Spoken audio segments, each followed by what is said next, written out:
الله يرزق من يشاء وأصلي وأسلم على سيدنا محمد عليه أفضل الصلاة وأتم التسليم. Louange à Allah subhanahu wa ta'ala qui donne des provisions à celui qui veut. Salut et béni sur le prophète Mohammed alayhi salatu wa salam. Chers collègues sur le panel, chers collègues des humains et des chercheurs, chers frères ici présents, Assalamu alaikum wa rahmatullahi wa barakatuh. Que la paix d'Allah et sa miséricorde soient sur vous. Suite à quoi, je suis content de me retrouver avec mes frères et amis autour d'une question centrale, la finance islamique.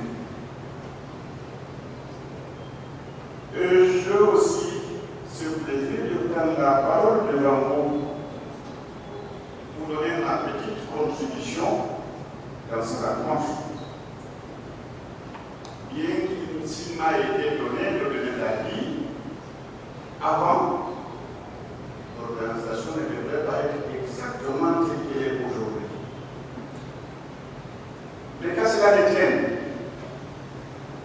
l'optimisation voudrait que quand on trouve une bonne action, on la salue.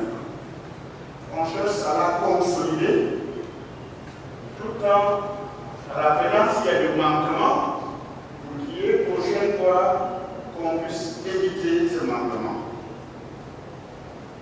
Et je voudrais dire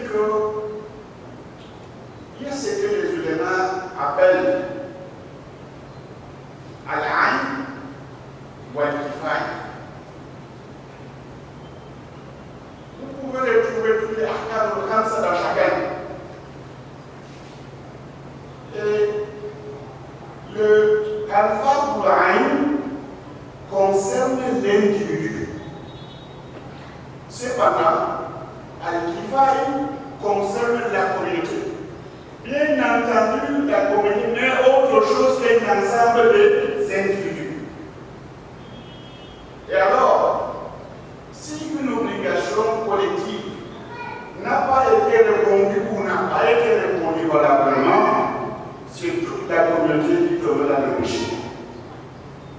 Et alors, si Allah subhanahu wa ta'ala dit wa halallahu al-bay'a wa harrama al-riba, Allah a autorisé le compte, cependant il a interdit l'usure.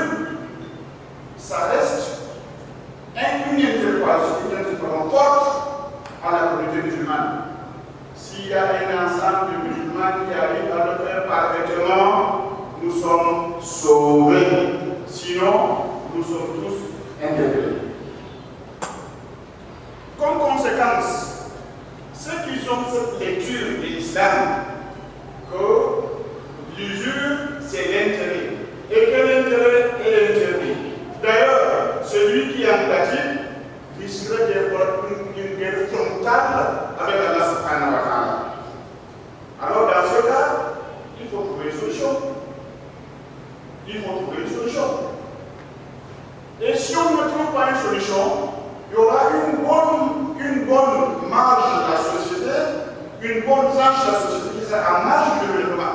Parce qu'eux, ils vont vous dire que vaut mieux ils mettent la famille que de se retrouver d'abord dans l'affaire.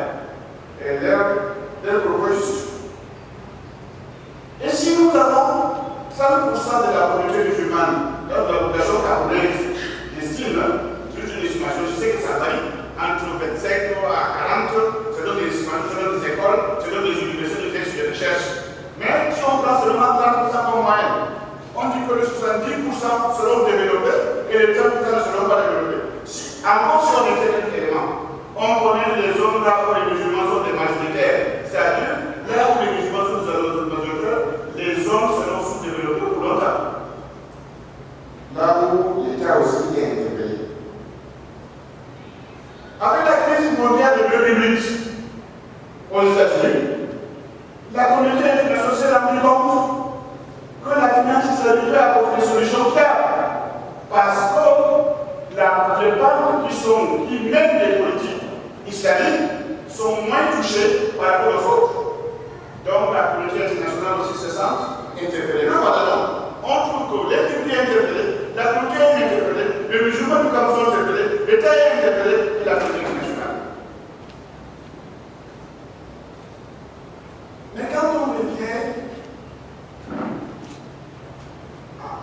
au fond de la chose, on trouve que l'islam est une religion d'équité. L'islam considère les intérêts de tous et de chacun. Alors, l'islam met les garde-fous pour que le bien ne soit pas tenté de rôter entre les deux détenteurs.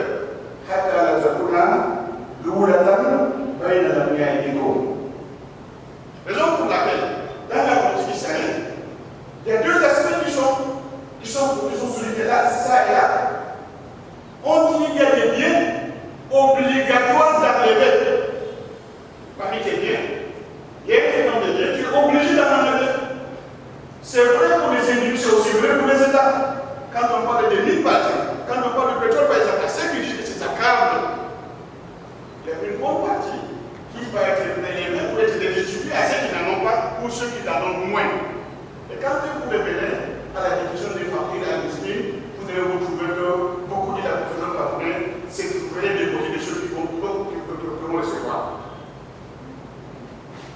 Mais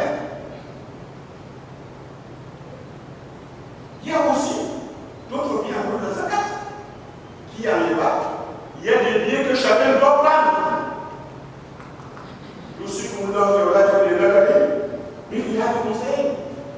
Donc, en matière d'héritage, si votre papa était des multimilliardaires, il va qu'il n'est plus, ces biens vont être répartis à tout le monde. Ce sont deux aspects qui permettent à ce que le finance fait de location. Quand on entre maintenant dans les transactions, l'islam fait deux aspects. Fondamentalement, il faut éviter dans nos transactions.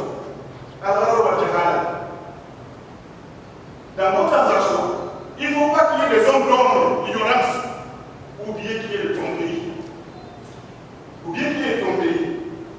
Donc, mais quand on revient maintenant au niveau des thématiques même, qui est à riba, les anciens ont défini en disant qu'il y a deux ribas. Un riba forme de riba de siak. Un riba forme de riba de siak. Ils ont aussi dit que le riba forme avec sous le cita, qu'ils ont cité, qu'il n'y a pas besoin de s'appeler là-dessus. Le riba forme, vous devez dire que c'est des mêmes principes de 6. Qu'on peut échanger au même endroit, mais l'un est plus que l'autre. Dans sa formule ancienne, c'est un peu qu'on entend. On entend avec un délai. Le délai expire, et quand la personne n'arrive pas à honorer, on demande de payer plus. Et si la personne n'arrive pas à honorer son engagement, on rééchelonne la date, mais on multiplie encore. En fin de compte, le riche devient plus riche et le pauvre devient plus pauvre. Et comme c'est arrivé à l'Occident même, le pauvre devient esclave des riches. Bon. Maintenant, quel est l'objectif de notre rencontre? J'aurais voulu